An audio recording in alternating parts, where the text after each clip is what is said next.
صباح النور، صباح الفل والياسمين على احلى حبوبات قلبي. وش راكم؟ ان شاء الله كامل راكم بخير.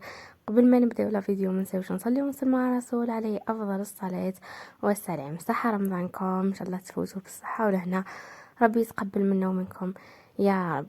كما راكم تشوفوا حبيباتي، اليوم جيتكم بهذا الرولي بالصدق، يعني البنه تاعو روعه روعه روعه. ومام اللي ما يحبوش يعني وليداتهم السلق رايحين ياكلوه بكل سهوله.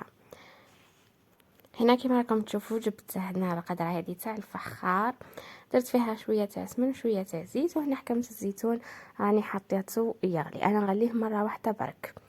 هنا نزيد على السمن هذاك شويه هكذا تاع زيت، نخليه يذوب.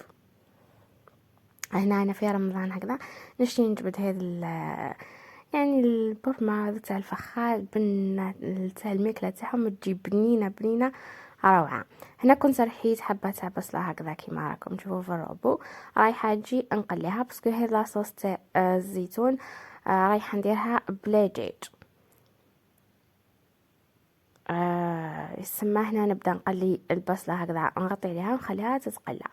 هنا جبت المقله ندير فيها شويه هكذا تاع زيت، رايحه نذبل فيها هذاك السلق. كنت حكمت ربطه تاع سلقه غسلتها مليح مليح مليح وقطعتها هكذا صغيره، ورايحه نجي نحطها هنا في المقله ونقص عليها النار مره، نغطيها ونخليها تذبل. بالنسبه هنا الكميه هذه انا اللي كنت درتها هنا كانت ديت لي نص ربطه، يعني هكذا به تعرفوا برك الكميه قداه تستعملوا، نتوما ديروا حسابكم.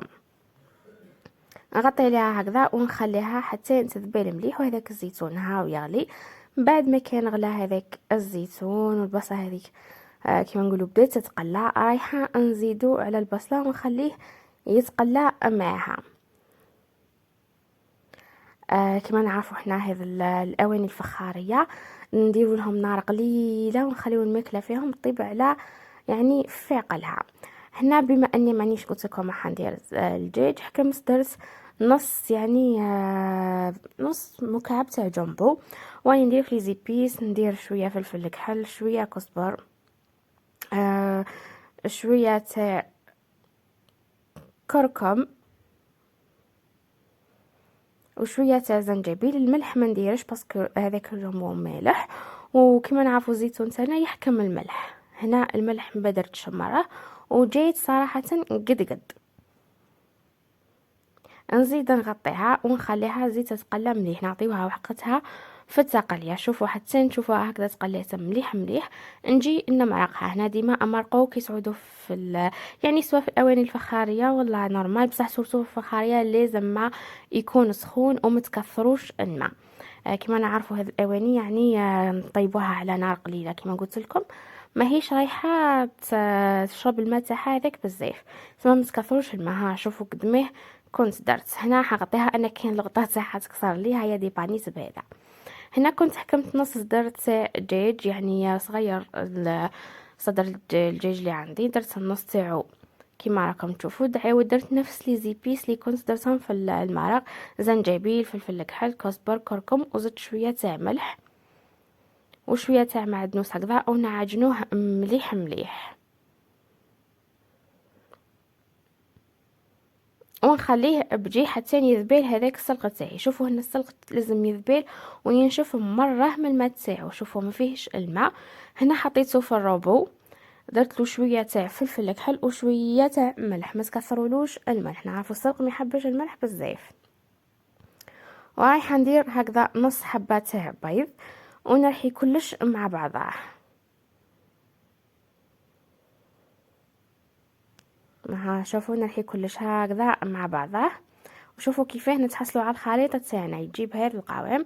هنا هذاك الدجاج بعد ما كنت خليته شرب شويه هذوك لي زيبيس. هنا حكمت درت بابي الومنيوم، زدت فوقو بابي فيلم هكذا، ورايحه نجيب كميه الدجاج اللي عندي ورايحه نفتحها. حلوها نتوما رقيقه، وكما نقولوا متحلوهاش بالطول، حلوها هكذا بالعرض، وديروا الطول تاعها على حسب الكسكاس تاعكم. كل وحده دير عليه به كي تدخلوها نحطوها صفار هي الاولى تدخلنا في الكسكاس تاعنا. ومن بعد نجيبو هذاك السلق اللي كنا وجدناه مع بعضنا رايحين نحطوه هكذا ما توصلوش للاطراف باه ما يخرج النيش منه من باسكو بعد هذاك الرولي رايح السلق هذاك يمشي. نحط هكذا كميه.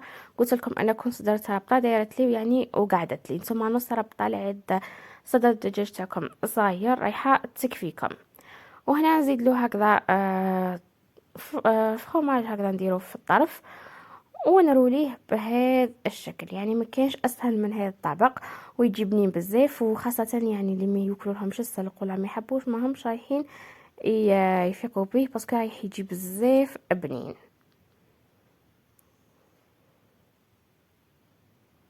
ونجرب كيفاش نغلقه هكذا. نغلق هذاك بابي فيل مع الحواشي منا ومنا ونزيد نغلفه بالالومنيوم بهذا الشكل. وقلت لكم انا رايحه نفورو، نعلقوه هكذا مليح مليح ونحطو ايفار. ماهوش رايح يدي وقت هكذا. نتوما دخلوا بعد الموس فيه كي تشوفوه تخلوه خرج بكل سهوله معناتها راهو طاب وخلاص. هنا هاو المرق بعد ما راهو يطيب. هنا كنت زدت له انا في هذه المرحله الزروديه كيما تقدروا تقليوها معاه من الاول كيما حبيتو، كيما تقدروا ما ديروهاش. هنا بعد ما كان فار وجد هنا راني نفتحو معكم راه مازال سخون. نحيلو ثاني هذاك البابي فيلم بهذا الشكل. وها هو الرولي تاعنا شوفوا كيفاه جا. هنا رايحه نحمرو غير في المقله، درت فيها شويه تاع زيت ورايحه نبقى ندور فيه حتى يحمر من الجويه اكل. كما تقدروا تدهنوه بشويه تاع زبده وتدخلوه للفرن يتحمر. يعني هنا انتوما وما حبيتو هنا تبقاو تدوروا فيه هكذا بهذا الشكل حتى يحمر من لي كوتي كامل. هنا بعد ما كان طاب نتوما خليوه البنات يبرد به كي تقصوه يعاونكم. انا هنا يعني كان لحقني الوقت قصيتوه هو سخون، نتوما خليوه يبرد رايح يعاونكم مليح. والموس تاعكم لازم يكون ماضي شويه به كيما نقولوا يعاونكم في القصان. وهنا الزيتون المرق تاعنا كان طاب والرولي تاعنا كان وجد جا بزاف بنين ما يجيش ناشف. هذاك السلق ما يخليهش يجي ناشف. هذاك الفرماج في النص واش نقول لكم جا بنا وحاجه سهله واقتصاديه يعني ما فيهاش لحوم بزاف ولا غير بنص دير. قلت لكم دجاج صغير كان دير لي يعني كميه لاباس بها. وبهذا نكونوا لحقنا نهايه الفيديو تاعنا تاع اليوم. ان شاء الله يكون عجبكم. ما تنسوش تخليوا لي جيم ورايكم في التعليقات وخليوا لي افكار نتوما واش راكم طيبوا واش راكم ديروا. ونتلاقاو ان شاء الله حبوباتي في فيديو قادم ان شاء الله. سلام.